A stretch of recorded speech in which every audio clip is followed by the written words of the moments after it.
Aux États-Unis, la consommation de kétamine d'Elon Musk suscite plusieurs interrogations sur son comportement. Voici ce qu'il faut savoir. Tout d'abord, c'est Elon Musk lui-même qui a admis à CNN en mars 2024 prendre de la kétamine toutes les 2 semaines pour corriger une sorte d'état chimique négatif dans son cerveau comme une dépression. Il affirmait à l'époque en bénéficier grâce à une ordonnance médicale et ne pas en abuser, car selon lui, si vous en prenez trop, vous ne pouvez pas vraiment travailler. Mais depuis son apparition le 20 février lors d'une convention conservatrice, où il a brandi une tronçonneuse offerte par le président argentin Javier Milei, et où il a parfois eu du mal à s'exprimer,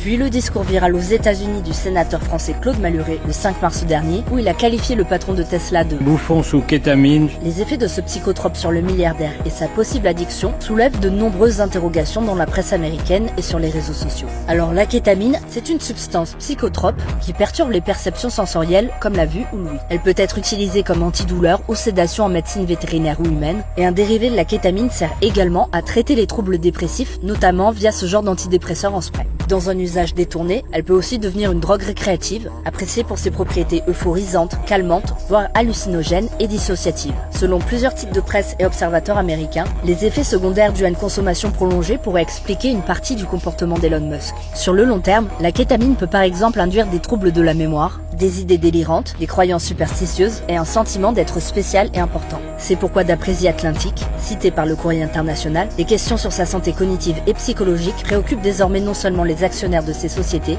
mais tous les Américains.